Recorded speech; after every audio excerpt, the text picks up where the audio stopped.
What is going on, everybody? Welcome back to How's It Going to End? How you doing? That's great. This is a special bonus episode this week I'm going to put up because I'm joined by yet another one of the badass women in Zack Snyder's latest zombie flick, Army of the Dead, soccer mom, also known as Danielle Burgio. How you doing? I am so good. Thank you for having me here. I'm definitely having a good week. It's been fun. Yeah, I was gonna say, how has it been?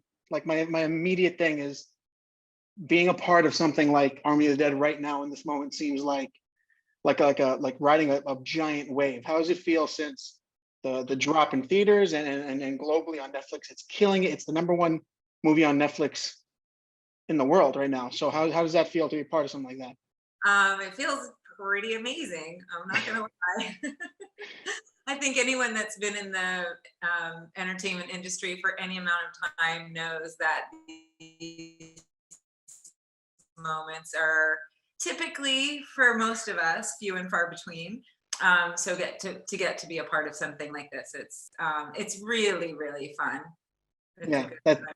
I It, mean, it it, sounds like it. Seeing how, it makes up for the years of rejection and disappointment and everything else that we all go through so often, like to get something that people enjoy and are celebrating, and to get to work Mhm. with somebody like Zach and be a part of his vision because he's so brilliant. I mean, it pretty much is a dream come true.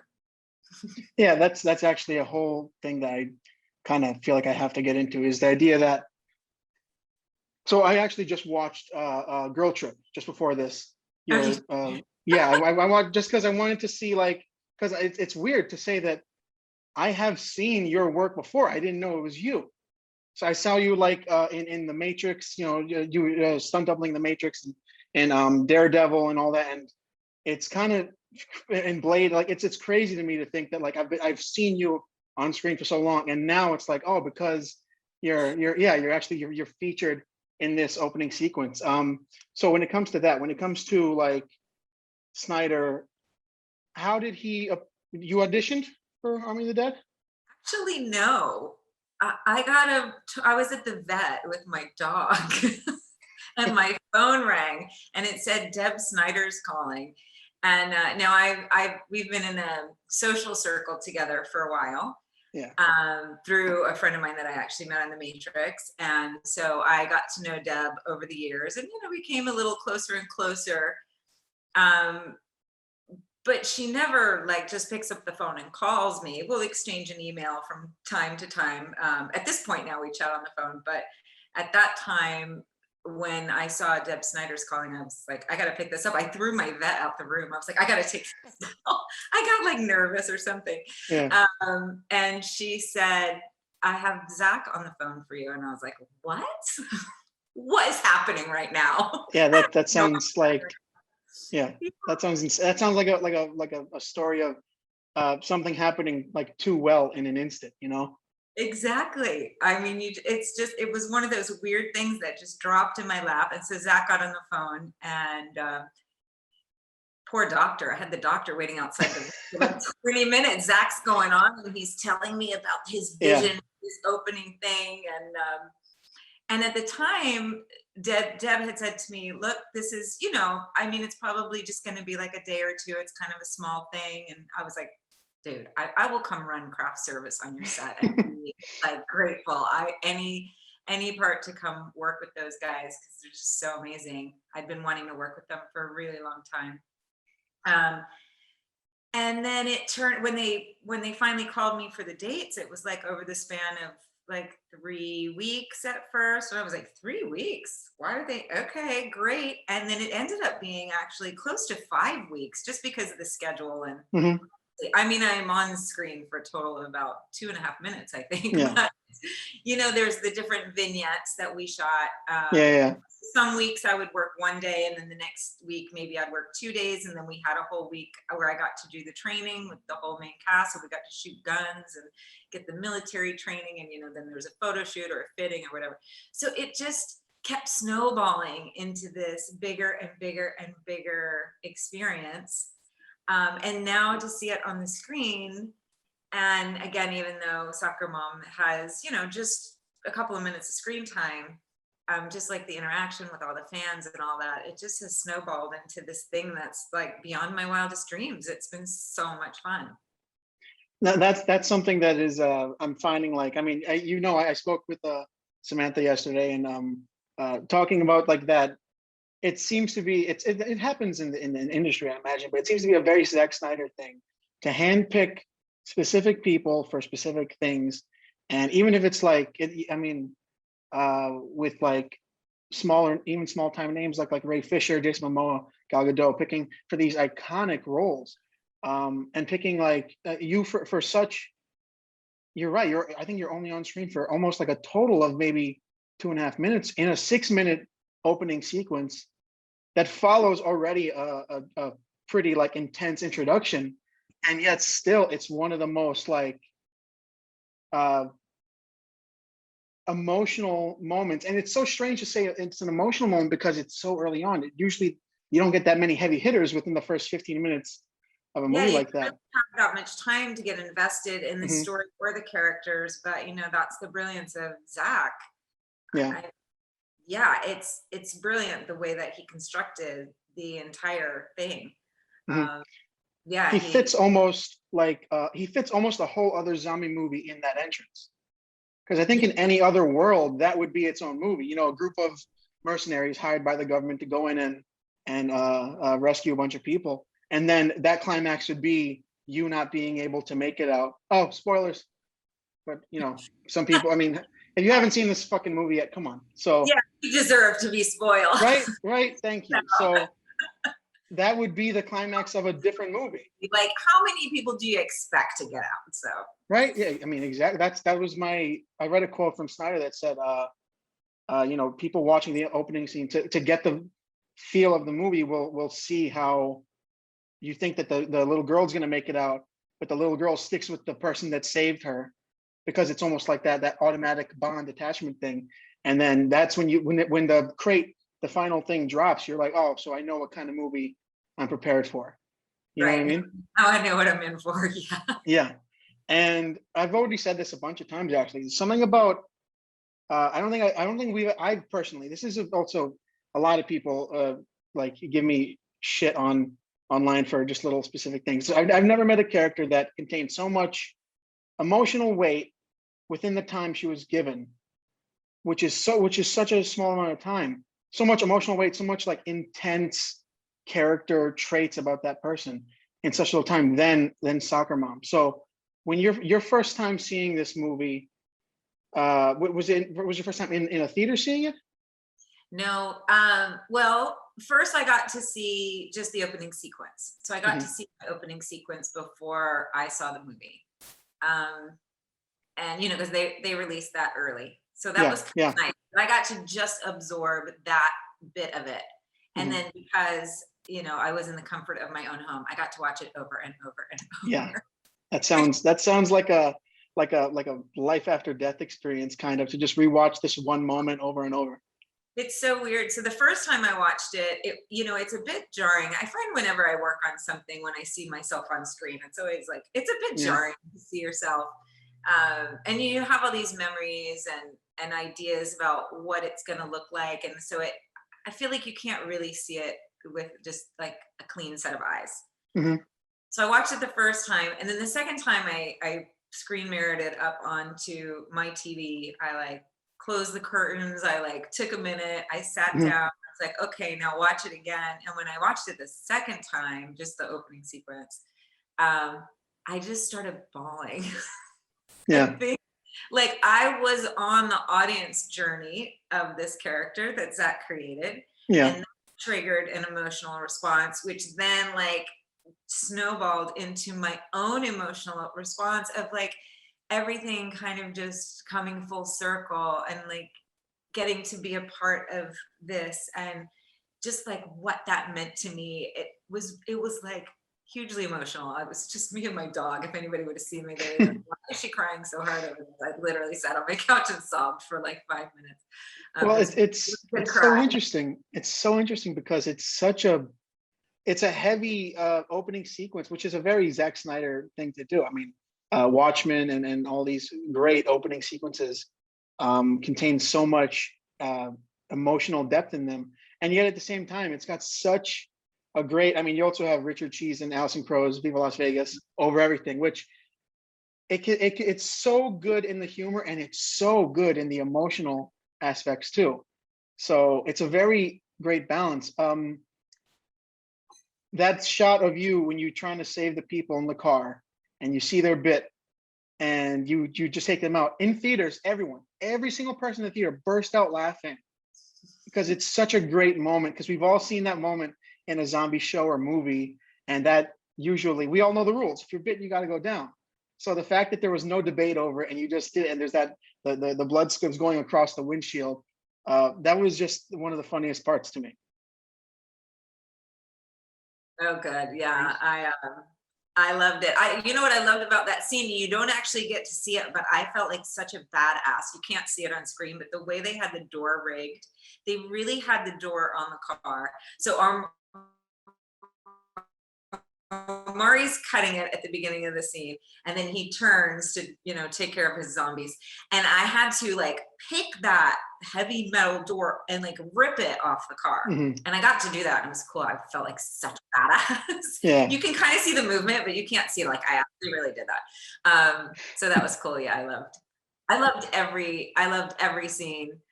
My favorite memory of that scene was, Zack he gets in there with everybody. So he was like hanging out in the car with the two actors that were there, just shooting the shit and telling stories and making them laugh. And I thought, man, I've been blessed. I've worked a lot in this industry in different capacities. I've never seen a director get like that. Like, he's hanging out with these, they had smaller roles and they're not the star of the movie. You don't usually see the director just buddying up, and he makes everybody feel so equal and special and amazing. Yeah, that's stuck out to me in that scene. That seems to be a common thread with talking to people, like, or even hearing interviews of people that have worked with him. Another interesting thing about just this film as a whole is that he was also the DP for the film, which is, I mean, the one constant thing I keep seeing is people. It's very different from having the director physically holding the camera, or like in a tent, maybe like 20 feet away, watching on a monitor. What was that like compared to, I guess, other just experiences of working with specific filmmakers or showrunners or anything? Yeah, normally you don't feel such a connection to the director because they are way over there. And Zack's in it. Like, first of all, he sees the scene, which is an actor. For me, it's a dream because I want to fulfill his vision, and his vision is very clear and he communicates that very clearly. So for me, like, that is the best. And he will even get in there and be like, okay, then you do this and you do this and you make this face, and he's just all in it. He's playing, gets the gun, and and then he throws you the gun and he throws the camera on his shoulder, and you're just there and you just go. And then he can talk to you, give you a note, give you an adjustment, and just go again. So things move a lot quicker, which is nice, because sometimes on a feature, things can just be painfully slow. And there's a lot of sitting around time. So I didn't experience that. And just, he's right there. And it kind of more is like, so you mentioned my short film Girl Trip, I mean, we did that with like zero money and a handful of friends. And there's nobody sitting around. Everybody's working their butts off. And you're shooting, and then you're talking, and you're shooting, and you're talking. And it's just this sort of run and gun chaos. In my case, it was chaos. In Army, it wasn't chaos.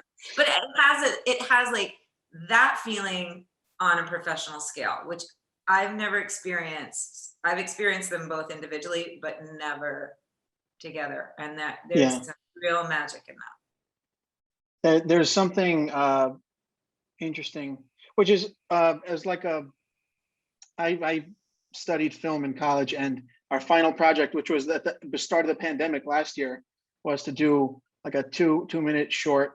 And we were going to have, I've never gotten to use any like actual real equipment. I have a camera that I use for like photography and videos, but I was like, I'm going to use like actual school funded equipment, lights, microphones, stuff like that. Then the pandemic hit, and they were like, okay, yeah, you can just make it at home with whatever you have and whoever's in your house. And I had to move home with my dad at the time, and just he couldn't participate. So I'm in the basement of, I'm just thinking about like, even when it comes to having a bunch of people, like friends and family, and even if you have like no money, it really is like a piece together type thing when it comes to shorts like that, which I want to watch. Lucy Falls, is that it? Yeah, I'm gonna Lucy watch. Falls was actually the first one that I did. Yeah, that one was in 2013, Definitely correct? proud of, I mean, I'm proud of both of them. Hmm. I did Lucy Falls. It was a really difficult experience. Yeah, I I learned, imagine. don't try to do too many things yourself. Like I wasn't Yeah, supposed to direct it. I wrote it and I was going to produce it and star in it, and that was it. And then I ended up directing it as well. And I was like, doing craft service. I was doing a lot. I mean, I had a DP and I had people helping yeah, me, sure, but I took on way too much. That's a much more like emotional piece in my first one. And then Girl Trip was kind of like, well, I learned a lot. I want to do it again. yeah. What's the last thing people would expect from me? That's what I wanted to do. Like, what would be the biggest challenge to give myself, and what would be the last thing people would expect from me? And that was Mhm. to do a comedy because Yeah, people don't think of me for exactly. comedies. So I took that on. That was a crazy challenge. Yeah, And it's fun. I think it's fun. Again, I learned a lot. yeah. I can't imagine that you can go through something like that, especially for. I watched the trailer on Vimeo for Lucy Falls, and it's very interesting that you take on so many hats for a film of like that, for a short like that, where it seems so emotionally intense and exhausting, and then at the same time you're doing so many, you're taking over so many aspects to that. I was like, Um, why am I doing this? This was a terrible idea. Honestly, the first day was a train wreck. yeah, And my editor, Jameson Tab, he saved me on that because I was like, oh my God, there was a lot of bad takes. Yeah, I was falling in and out of the accent. I couldn't stay focused on my character. I just was a mess, like with my shot list, because I had never directed anything mhm. before. I was like, what am I doing? I'm flailing all over the place. But yeah, I'm very proud of the way it turned out. Yeah, that's really insane to me. And one thing that I also talked with Sam about too was how she wants to look into more behind the camera type stuff. So when it comes to, would you say you're more comfortable behind after these two experiences, the camera, or in front of the camera? Well, I mean, I'd say I'm more comfortable behind after those two experiences, but in Yeah, general, I'm much more comfortable in front of the camera. I mean, yeah, I've been performing since I was pretty young for a long time, over 30 years, I think, something like that. I started on stage and then yeah, moved yeah. to film and TV. So, and even, when I was on stage, I was a dancer. So I was used to performing in front of live audiences, and that actually feels strangely normal and natural to me. Which is very, I just think that's crazy interesting, because the general idea of it's like stage fright and everything. I imagine. Well, I mean, me personally too. I love the idea. I love the old fashioned first camera, like the cloak of being behind a camera is just so like comfortable to me personally. But I can't imagine being like a performer, which is insane. And you started it like in you did Broadway and stuff like that, right? I did one of my first professional gigs was on Broadway. So What was that like? a long time ago. That was crazy. I was really young. I had just moved. So I grew up in New York, and then my family moved to North Carolina. And so I moved myself back to New York like as soon as I was old enough. I couldn't Mhm. wait to get back to the city. And my parents were like, how long are you going to give it, kind of thing. And it Yeah. was my first audition, my very first audition. Oh wow. And that was for Starlight Express on Broadway. And I wasn't one of the main roles. I was just in the ensemble. So it was great to achieve that dream so early on, but I learned a lot. There were a lot of veteran people at that time on stage with me, and I was like, whoa, this is really intimidating, really Yeah. intense. And I was like, I don't know if I want to pursue this. I'm glad it didn't take me too long to realize that dream, because I Yeah. realized that wasn't actually the place I wanted to be. So after that, I started transitioning more into film and TV, and then decided to move here to LA to get that going. And that's kind of when my stunt career took off, because I came out here to pursue acting. Mhm. And when it didn't happen, like, in 6 months, I was like, well, come on. Yeah, yeah. And then I got the opportunity to do some stunts. So then that took me on a whole rocket ride that I was not expecting. I'm not a person to, just throw my body off of a building or in front of a car. That's not something I particularly get a thrill out of. So Mhm. I'm sort of the least likely person to become a stunt person, but that's how it happened. And so, yeah. And I mean, yeah, so I was looking through, like, before all this, I was looking through your IMDb. You've done a lot of shit. That's I've done like, a lot of shit. that's so cool to think, like, I mean, it says here you're an uncredited in Batman Forever, which is like insane to me to think how much you've worked through. What is your, or what, if you can, I mean, what are some of your earliest memories of getting into the stunt business? Because it's an entirely different type of entertainment, I think, when it comes to, rather than just like acting. Yeah, it's its own beast. But coming from being a dancer, a lot of Mhm. it sort of spoke to the same part of my brain, Yeah. choreography and the way that I learn, and there's a certain discipline and all of that. So I kind of just, it really resonated with me. So I just got excited about it, and then I just started training really hard. And the way that I got my first job was crazy. I had a friend of mine, Keith Campbell, who's a fantastic stuntman, and he's got a huge body of work. He was very successful at that time. He was trying to get me in to meet the coordinator on Batman Forever, Conrad Palmisano, who was just not really having it. What about Danielle? What about Danielle? And Connie was like, I don't know her. She's new, whatever. Yeah. And then they had the one character, Sugar and Spice. They had Debbie Mazar was the Spice Yeah. character. Yeah. They had this handmade leather corset for her. And it kind of was like Cinderella's shoe. There was only one, and they couldn't find any stunt girl to fit in it. So And then you fit in that. that was how I got my first job. That's literally a fairy tale type It was. deal. Exactly. So that got my foot in the door. And then I got the opportunity to work on John Carpenter's Vampires, which was my third job. So my second job was Blade, where I didn't do too much, but I met, like, there were 200 stunt people on that movie. So I got to Oh yeah. learn a lot. I was like, okay, that's a squib, that's an aram, that's these are all these things I'm watching, I'm learning, I'm meeting people. And I met Jeff Amata, who is a legend in our business, on the martial arts community, knows him very well. He designed like fights for like the Bourne movies, and Oh yeah. he's Fight Club and all that. He's pretty badass. So he ended up calling me to go work on John Carpenter's Vampires. And I was like, but I'm like really green, right? I don't have a whole lot of experience. He's like, oh, you're fine. You were a dancer, you're just gonna fall down and get up. And I got out there, and it ended up being like this ratchets and arams and squibs, and like a pretty full-on stunt experience, which usually you're in the business for years before you get to do these things. Yeah, And that definitely sounds like a push in the pool type of sink or swim type deal. it was, and that's what kind of like set things off for me after that. And then a year or two after that, I ended up getting the opportunity to audition for Matrix sequels.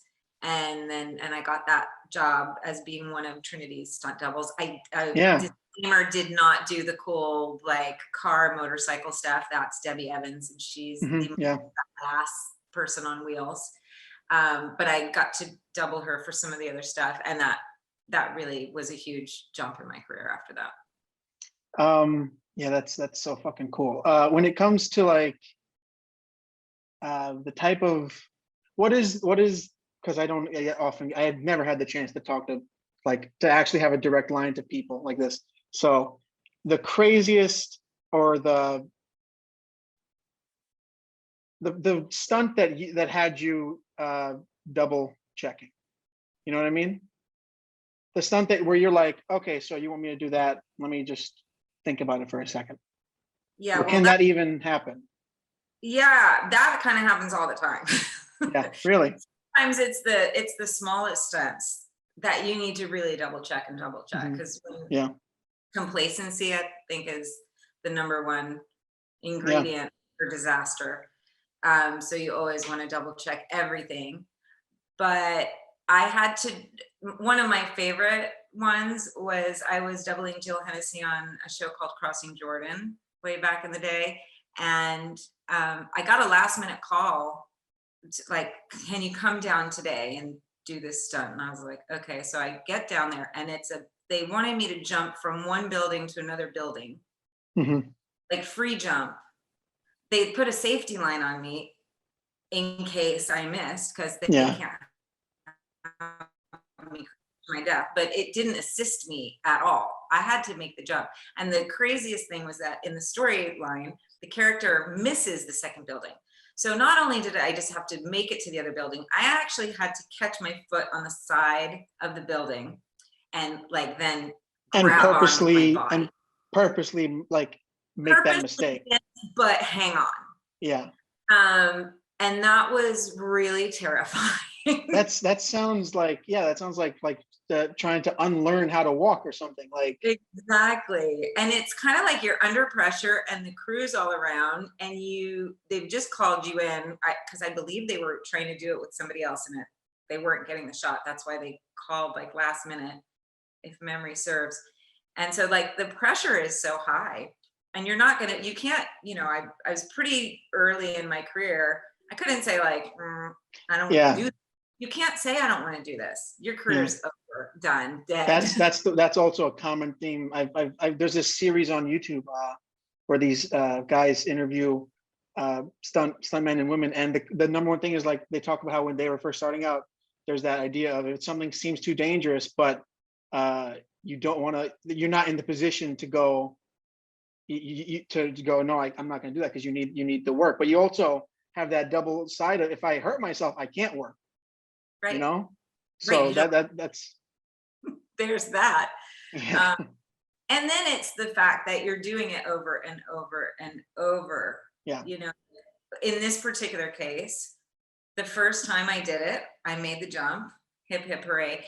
But the top of the roof has got that like paper on there. It's like really scratchy, kind Yeah, of yeah. rough, coarse. It's like super coarse sandpaper. Mhm.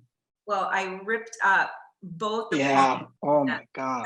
don't know if you guys have ever cut your hands on your palms, but all the nerve endings there, it is so It's the most sensitive area, isn't it? awful. So both of my palms are diced up, and I had to do it like 8 more times. Yeah. Oh my God.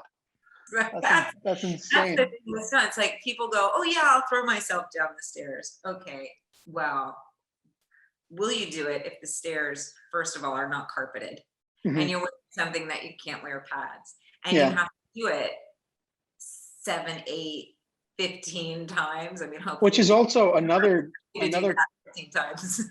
that's another common thing. I mean, another thing that I've consistently heard about is stunt women are typically not wearing like the leather jackets or the pads and the armor that male characters wear. So you're not always able to, pad up on the forearms or on Yeah. the like that. So Women that's typically wear, something a little, more revealing, mhm, where the clothes are tight. And back when I had started, now they've got some really great, thin, really nice protective pads. But, yeah. some of the skater pads are really good. Ice skating Mhm. pads, the best.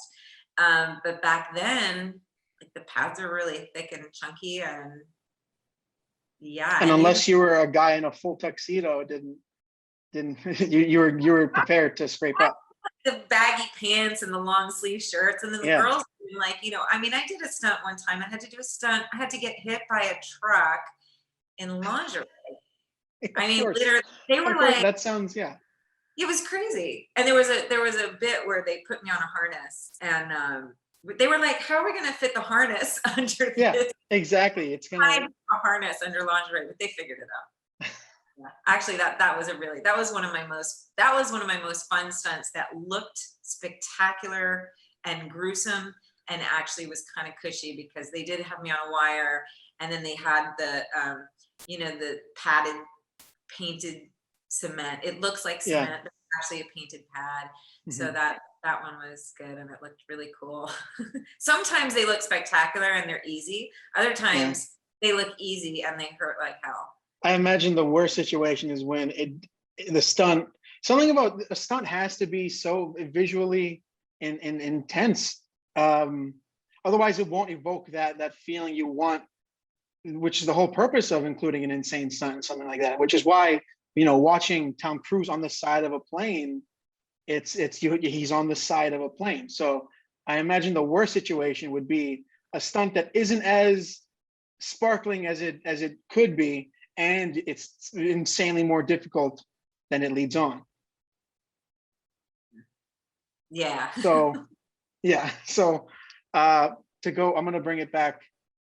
I wanted to talk about like just a bunch of the stuff you worked on because I thought that was so cool. But I want to go back to Army of the Dead. Do you remember the first thing you shot? Oh yeah.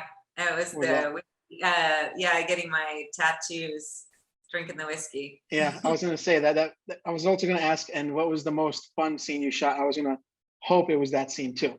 It actually was, because it was just the tattoo artist and myself, and then, and the crew and Zach. So there were no other actors, and it was my first day on set. So it was like Mhm. this sort of intimate kind of setting. And, Zach's really in there. So he was being very particular about, the tattoo on my finger, and he wanted just a little bit of blood. And, so he even says to makeup, like, because you're not supposed to go in. He's like, do you mind? Do you mind? And so he's over there, like, fixing it. And I'm having this moment, like, I'm looking at him and I'm looking around, and I'm like, I'm having this pinch me moment.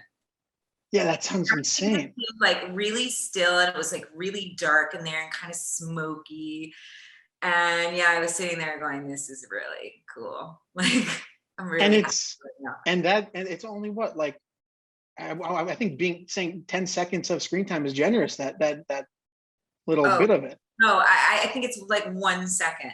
Yeah, like It's it's and like it, but it's a flash. it still tells that story. I mean, that's one thing that when I first saw that opening sequence in theaters, it was I said it was like, it was beautiful, but it was also really eerie to watch because it's that whole, like, the human experience of something like crazy traumatic, like something as preposterous as a zombie apocalypse, but seeing a character, and that's the best part, is it just called Soccer Mom. We all know what Soccer Mom means. You see Soccer Mom, and you, the minivan and the Capri Suns, and like you can already build a backstory for this person, and then seeing what they're doing now, and you're just killing it with that when you save the little girl from just that wall of zombies. So Yeah, that I think that was the most fun to shoot, that just because mm. I got to fire the weapon, and like all the zombies are coming at me. So that was pretty satisfying moment. Yeah. Yeah, And that was what is it like being on set with 50 zombie extras? oh, it's so awesome. So I've actually been a zombie many times in my Yeah, career. on the Walking Dead webisodes, right? I did the Walking Dead webisodes. I did a couple other like low budget horror things. I've Mhm. been zombie, I've been a vampire, I've been a ghost, I've been a Yeah. witch, I've been under heavy prosthetics, I've done all that. So to have this moment where, and a Mhm. lot of them are friends of mine, the stunt. Yeah, yeah, yeah, yeah. So here's my stunt friends, like, as zombies coming at me. I'm like on the other side of it now. I'm like, I don't have to wear the prosthetics and the fake blood and the dried blood. Mhm. Blah. And it's hot, we're shooting. Yeah. Um, yeah, and I get this cool role, and I get the gun, and I get to be shooting them.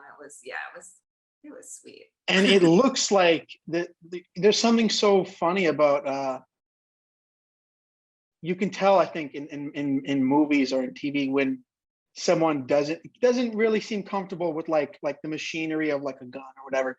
You're in that, I think it also helps the character in that you look like you know what you're doing.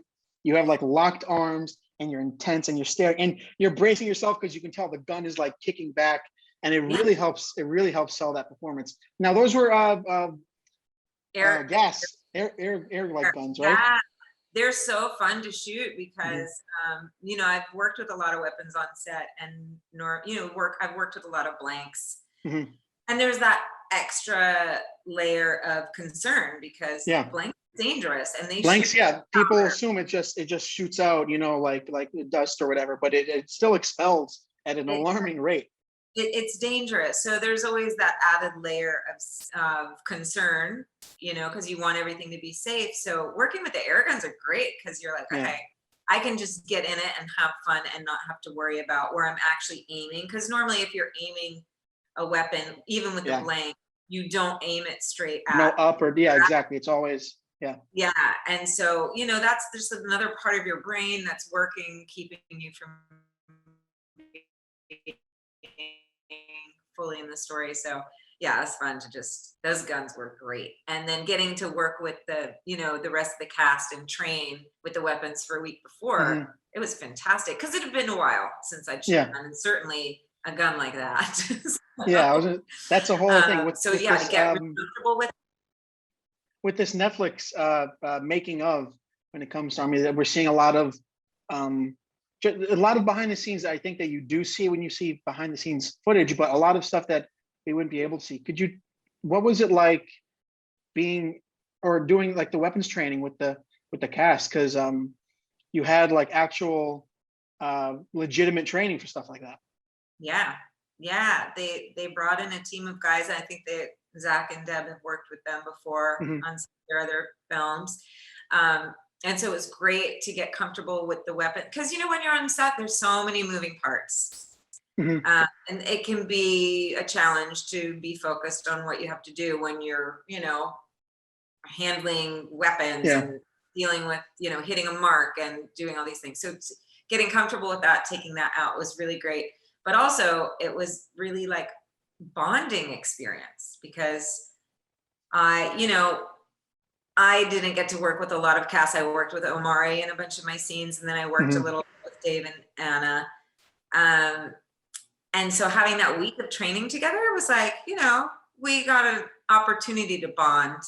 And I think that makes it easier to bring that relationship onto screen, especially when it's so quick, Yeah. you know? And I think because Sam and I have talked a lot about this, and Hmm.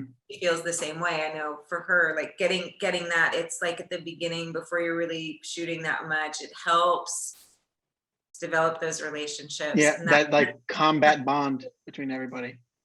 yeah, and that energy really comes through on screen. So I mean, it was super cool. Yeah. I mean, God, that shot where and the music cue changes and everything is like, this God, is the moment. the music, the whole film, the soundtrack is spectacular. And I heard Zach somewhere in an interview say that it's going to be on vinyl. Yeah, I actually just saw on Twitter before this. They're working up this awesome like Zeus cover where you open it and it leads into these awesome like shots of everything, and it's very pop, and I'm gonna get that, and then I'm gonna get something to play that because I don't have anything to play that. I'm doing the same. I've been wanting to get Claire for a while. I'm like, now I'm Yeah. getting one. Yeah, So the with music's with tremendous. with Viva Las Vegas by sung the cover by Richard Cheese and Alison Crow, which is just so chilling and so fun at the same time. I don't know how something can. It's also I think it's also Richard Cheese has that vibe, but Alison Crow brings this like this delicate part to that, and especially for that last scene where um, we've only seen these characters for however many minutes, and I want them to be happy forever. I want nothing bad to ever happen to them. Yeah.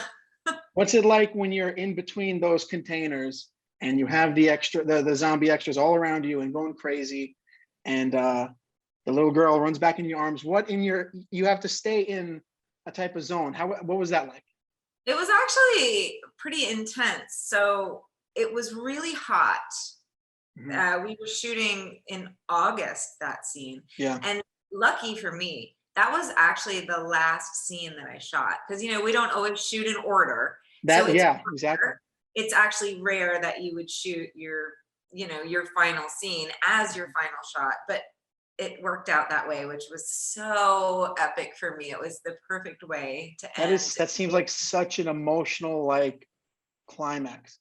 It was. So I was emotional because, it had been this like great run and I had made all these friends and I knew I was getting ready to go home. Mhm. It was sweltering hot that day. And Albuquerque, New Mexico, even though you don't realize it when you're there because it seems flat, actually the elevation is really high. Yeah.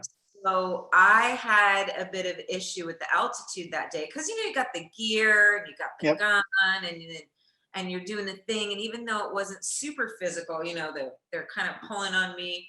I Yeah. got really lightheaded and winded. We had to stop a couple times. They were like bringing me coconut water and fruit. And yeah, it was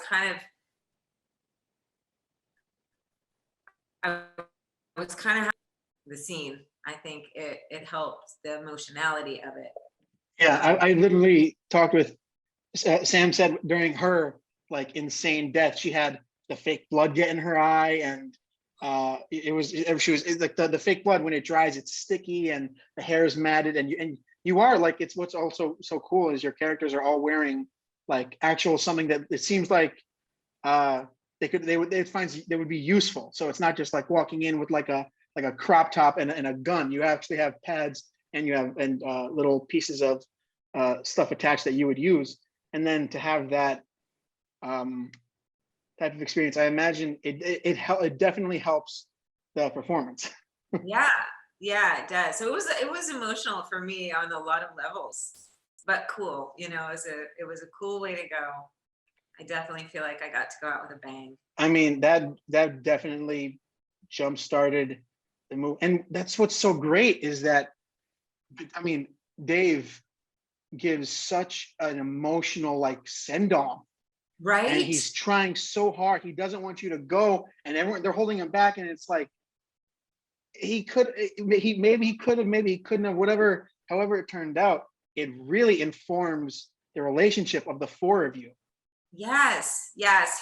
Both his and Anna at the end there, their Yeah, reactions really make my performance feel more powerful. So I'm super grateful for that. they're It's embracing, a and that beautiful moment. Yeah, I feel so loved by them. It's so nice it's to feel loved by Dave Bautista, I gotta say. we all dream for that. I know, like um he's about as wonderful as you can imagine. yeah, of course. There's that, and then that leads to like when Dave or when Scott goes to recruit Maria, and there's that every action movie, whatever cliche of they used to work together, now they don't, and they have there's a crux between them, but they fall right back into this relationship that is so like warm and reassuring as a viewer to see like they have a rapport together. They're just chilling and silly together, and of course Anna is so great at like bringing that joy out as Maria. She's um such a joyful soul. She was always cracking me up. She's quite a little prankster, jokester. She's a lot of fun to be around. Yeah. yeah, Sam says she was putting hot sauce on everything. She was I putting hot think sauce on fruit and everything. hilarious. I don't know. That's such a because you hear about these casts of movies, and there's nothing worse, at least as someone watching, to be like, oh, they it turns out they can't stand each other in real life, you know. But seeing a group of people, and it just so also happens to be a zombie, you know, situation where you have to be a tight knit group. It's so cool to know that as an audience member.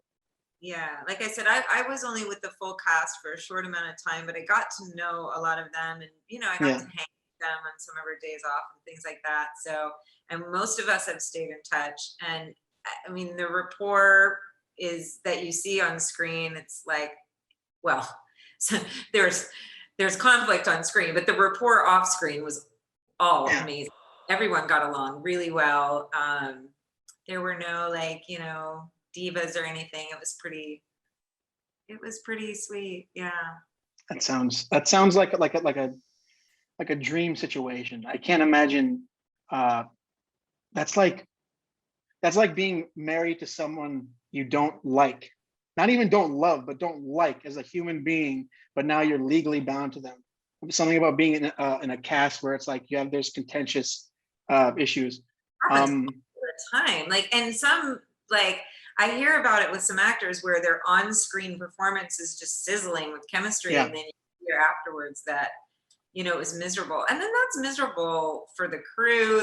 It's miserable for the rest of the dude. cast. Just bad energy. Like, Yeah, as I'm all about energy. Like, yeah, and Zach's set is good energy, and not just the cast, like the crew. The crew is mhm, outstanding. Everyone was just, and most of these people have been with him for so long. You feel that, like, you feel this sense of yeah, family. So it really is this experience where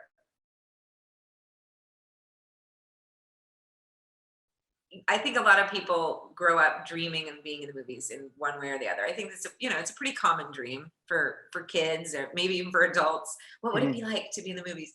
And they have a vision in their mind. That vision is normally not anything like that. Realistic. Yeah, It's nowhere near as fun and glamorous as it seems. But on Zach's set, it is like exactly that, and more. It's even beyond. it's I think as someone, I mean, growing up watching, I watched I think 300 probably too early, but there is that idea of like it definitely seems like he is a movie lover making movies for movie lovers, and there is always going to be that idea of conflicting views or whatever. But as someone like going to film school and learning about and finding like a passion for it, to see his passion, and not only that, it's like because there are passionate people that make everything hell for other people. I mean, Stanley Kubrick was a passionate guy, and there's nothing that doesn't sound like the only solace of like the idea of working with Kubrick is like this is going to be an iconic piece of art, but this is a terrible like working experience. You know what I mean? So to have that happen with Snyder, where it's passion and it from everyone uh, who's worked with him and all the people he's brought onto several projects, it sounds like a fucking dream. Yeah, well, yeah, because I've had it where like it's been an amazing experience on set, but maybe the movie wasn't so great. Yeah, um, or you worked on this really great movie, but the experience wasn't, yeah. the best. So yeah, to have it both come together, and just to see everybody celebrating the movie and enjoying it, and it's really good. I mean, I loved it. I actually saw it last night for the fourth time in the theater. Oh, dude, I got this. I don't think that it's in New York City theaters anymore after yesterday, but I saw it 3 times in theaters just because it is the movie theater movie. I can't think of a better. I've been going to the movies since getting vaccinated, but they've all been 25-year re-releases because how else are they going to get people to go back to the movies right now? And then this was the first new movie I had seen since February of last year, and it felt like my immediate thoughts afterwards, it felt pre-pandemic and everything. Everyone, outbursts of laughter and everyone, being shocked at the perfect moments or being is in silence. But you can feel you're not looking at anyone else, but you can feel the jaws dropping in Yeah. certain moments, and that is just the ideal movie theater experience. Yeah, and after, a year and change of not getting that experience and theaters being shut down, and after we've all been through what we've been Yeah. through, Hmm. for this to come out at this time, I Yep. mean, it would have been nice if, the theaters could have been packed. Exactly. But Yeah. you know what? I'm so grateful. I'll like take it anywhere I can get it. And Mhm. that was pretty special. Even socially distanced, like if you didn't really look around and realize that you had 2 empty seats on both sides, you would thought that it was a full theater with the Yeah. amount of like electricity from the experience. It's such a communal experience, and this is such a great movie to see with a room full of people. Yeah. um So there's this animated prequel. There's two prequels coming out. There's the Dieter story of him Yep. coming to America and the heist. Another, yeah, exactly. And then there's the animated prequel, Las Vegas, which is including Scott Ward's group. You know, it's got everybody in. It's got a whole other set of voice actors who are going to be voicing those characters. Is there a chance Soccer Mom could be returning? I mean, it's an anime, so yes, of course, there's a chance. Honestly, personally, I have no idea. But I know as Yeah, much as you, nobody's approached me for yeah. anything. I haven't worked on it. I'm hoping it's just because that it's an anime. It's animated. It's going to take a while. And also, I mean, my voice isn't even in Army of the Dead. So Yeah, that's a whole other. Because oh my God, imagine that would be. I'd like to think that if I didn't know, if I haven't spoken to you and heard your voice or like watched any of your previous stuff, and if they had brought Soccer Mom in and it was someone else voicing you, I'd been like, something doesn't feel right. You know what I mean? Something doesn't feel right. I don't know. I don't think that's that. And then I would have gone on a Google search and been like, I fucking knew it. It wasn't. But yeah, that just seems like the perfect way to bring back such a great character and dive into that relationship of the four of you that leads into the start of something insane. Yeah. Well, I hope Soccer Mom, comes back for more, because I'd love to see her, whether it's me or not, whether I'm involved or not. I would just like to see Soccer Mom live on. So yeah, I'll be excited as everybody else and curious to see what's happening with that. when it comes to I mean, you like you said, Snyder was looking at the tattoos and everything, being very particular about it. When it comes to, what did he tell you about Soccer Mom beforehand when it came to the actual character, and you're holding up that those frames and everything? When it came to that, what was that like? When he first made the phone call, he just said, he described the scene where you're, getting out of the truck and there's a young girl and you think it's your daughter, and it's not. And then, I can't even remember exactly what it was. It was because I was in shock, first of all. I was like, I imagine. don't know what's happening right now. But then when I got to New Mexico, I started realizing there was so much more to it, and nothing was in the script. So I didn't actually even read the script. I was not. Everything was so top secret, right? And I'm not. Yeah, exactly. They give me the script, and I kept asking for pages. I was like, I don't know what I'm doing. Like, Zack had told me something on the phone, but I'm showing up in New Mexico. I'm like, I don't even know. Like, what is my homework? What am I preparing for? Like, I don't know. I'm just showing up blind here. And so I kept asking for the pages. So they sent me the pages. It's literally like, I'm not kidding, one sentence or like two sentences on a page. It was like nothing. And when I got there, the department heads were like, oh, we have been in so many meetings about your character. And I was like, really? What am I doing? What's happening? And they were like, talk to Zack. It was just in his, like, he had this whole thing in his head that wasn't even on the page. And so I kind of discovered it as I went. And then I would start asking Zack questions. I was like, how long do you think it's been since I've seen my daughter? And, and what about this? And what about that? And so we talked about it a little bit, and we came up with, I had some ideas, he had some ideas, and I was like, okay, I think I'm like in the zone. Yeah. And then the scene when I'm looking through the pile of clothes and in the camp there, that was added in. They were like, oh, Zack, they wrote a new scene in, so we need you to stay another couple of days. I was like, great, keep it coming. Yeah, exactly. As long as you guys want. So yeah, it was just kind of kept happening. I didn't know what was happening. I was really along for the ride. But the great thing, normally I think I would have been really unnerved by that. But with Zack, it's so nice because that he is going to make you look so badass that you can relax. With other directors, maybe you feel like, I've seen some work that I thought I maybe had a better take, and then what shows up on screen, you're like, ooh, was that me or did they use that? Or I don't think I came across so well.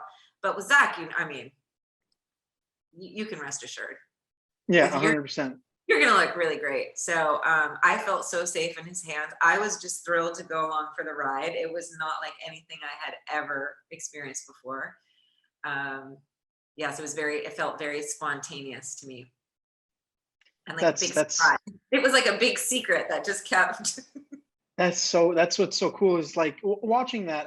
I'm 100% confident that there's more to it. I don't think that when you hear about how Zack Snyder thinks about some things when it comes to his films, you know there has to be more. So I'm at the same time trying to fill in my own little history of Soccer Mom. I'm like, so she 100% is, she either lost her daughter early and was just like, I'm gonna take out everything I feel with this on these zombies, or she was still searching for her throughout wherever she could find her.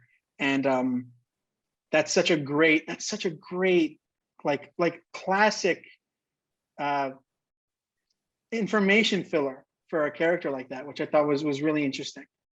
Yeah, personally, I felt that, I mean, she had lost her daughter several months ago and Hmm. was not giving up. Yeah, Everything was the search for her daughter. That yeah, was her only reason for survival, was to find her daughter. yeah.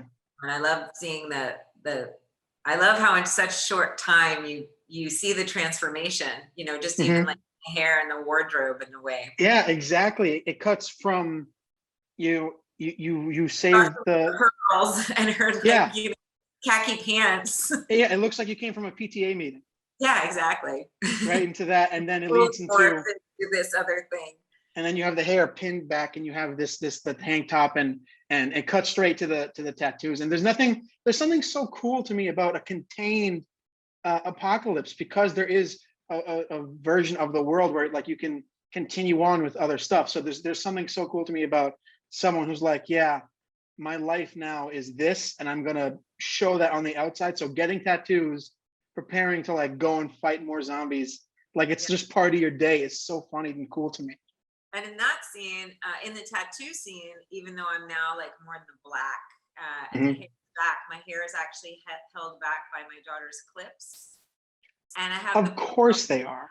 the pearl necklace on, and then by the end, it's with the braids and the necklace is gone, and then the pearl necklace is replaced by like zombie ears, which it happens so Yeah, fast. yeah. You posted that I photo. actually have a necklace of zombie ears on. I hadn't noticed that in the movie, but you posted that photo of through the ear holes, just a bunch of, and I was like, that's such a great thing to see a character. And also Yeah, like there's something so just, you can close your eyes and you picture a soccer mom, and then to see not only does the soccer mom change on the inside, outwardly, that version of the person mutates into having the ears, literally to replace yeah, a beautiful pearl necklace. yeah. And I And had head like a zombie scalp on my hip. But again, it happens so fast. Like all these beautiful details that the costume department and the props department and the makeup department, like the attention to detail, it was phenomenal. So many that's things so that cool. you don't even, yeah, yeah. Yeah. So it just real dawned on me that we've spoken for an hour now, and it felt like 12 minutes. Um, It went I don't fast. know.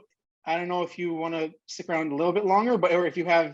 I'm okay for a little bit. Yeah, Awesome, awesome. Okay. I'm having a good So time.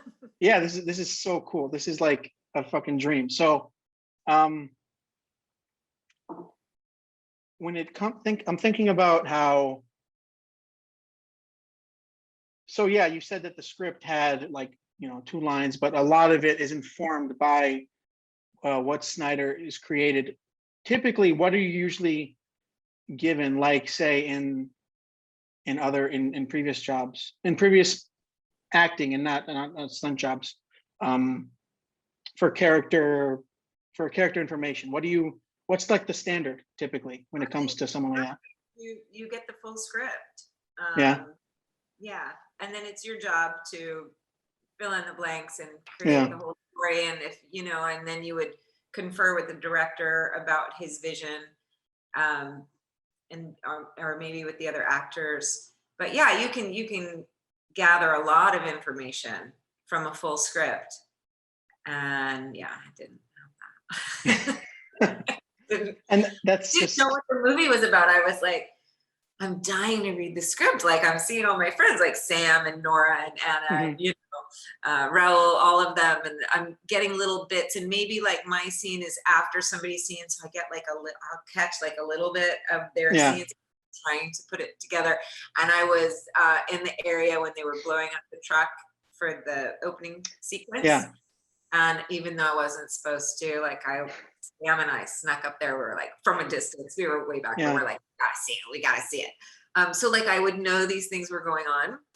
And then I was in a holding area one time waiting for something. They stuck me in this room, and then here comes the horse that they were putting the zombie prosthetics on the horse. yeah, And yeah. I was like, what? What's going on in this movie? I was dying to know. This definitely seems like the movie where, I mean, yeah, you'd want to be informed, but I think that would be my favorite part of it, is walking by and being like, oh, that's a zombie queen. Okay, I'm piecing it together more. There's a zombie. There's like a maquette of a zombie tiger. Okay, I'm being more informed about what an Yeah, insane project this is. yeah, yeah. That's so fucking cool. And there's that idea of I had no just, idea even like Theo's character was such a, an oh asshole. yeah, She's such a sweetheart. I And don't I think you was like, can. He's so good at.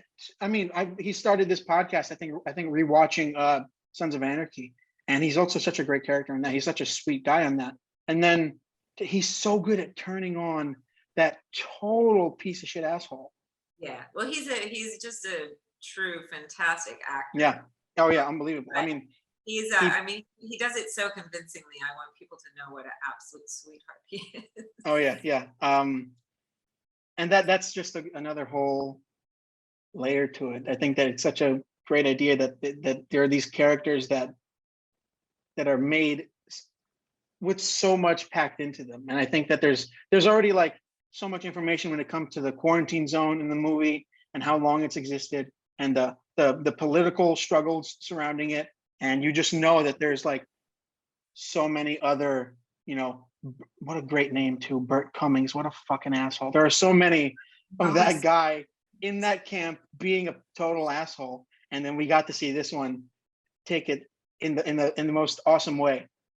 Okay, can we just say, like, what about the quarantine camp and all the references? Like, this was shot before the pandemic. It's so It's weird. that's unbelievable It's unbelievable. to It's think so, about, just the concept of all, or the idea of, like, I'd never really even thought about that. All it takes for someone in authority is to lie about specific percentage points, and then you get black bagged and no one you never heard of again. yeah. That's crazy. Yeah. And have you been hearing about like all these insane theories surrounding the movie? A little, yeah. I've heard some things. Mhm. I had some questions of my own just watching the movie. Yeah, that's my favorite aspect of a movie like this. That's got so many underground like feelers out waiting for everything.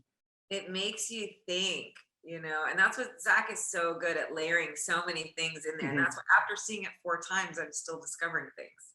Oh yeah, I don't think it even registered with me. Like, I think I remember being like, why are there some of those zombies' eyes blue? But then it was gone, like zipped out of my head. And then I seeing it a bunch more times, I'm like, oh, so there's clearly, this isn't for nothing. I mean, one constant thing I'm seeing, like running doing a Instagram page like I have, you see the most common idea of specific like thoughts, and it's people complaining like these threads are left open. What's the point of that? Like, where's it's just subversion of expectations for nothing. And it's like, I don't think that there's something so kind of naive about thinking that way. Like, you have to know that this is leading somewhere, especially with, even if you don't like, that's what I've been saying, I've been pushing a lot lately, is like, even if you subjectively don't like his work, there can't be a world where you don't realize like this guy is planning out 15 steps ahead, Yeah. and it's going to pay off. What, even if it pays off in a way you don't like or not, this is not for nothing, you know?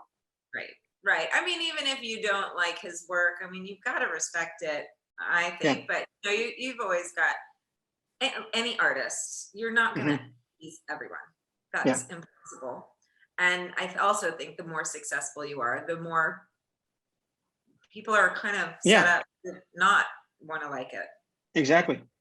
The more Probably fall into that at some point in my life where everybody was making a big deal about something, and I was like, I don't know if I want to see it, and then I see it, and I'm like, it wasn't all that great, you know. I mean, I think we've all done that at some point in our life. I've done that on a couple of films, and then gone back and watched them a couple of years later. I'm like, what was I thinking? This film is brilliant. Like, yeah, exactly. I like it the first time.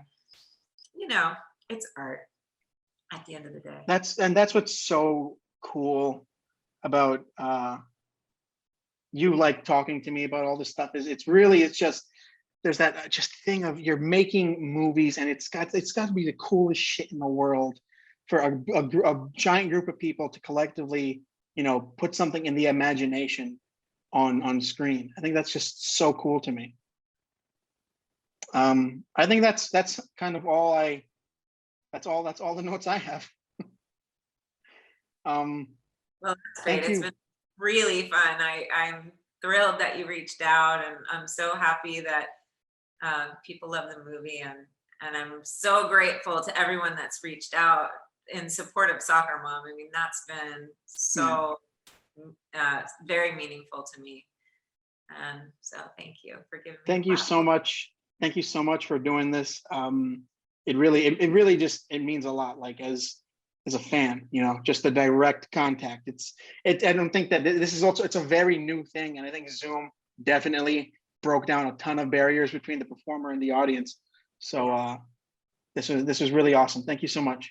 Good. Well, I'll look forward to more of your work, and I'm sure we'll stay connected through all those. I'm crossing my fingers because I'm gonna start a petition for more for a Soccer Mom series. Okay, awesome. I will be the first to sign it. All right. Thank you. See ya. Okay, bye.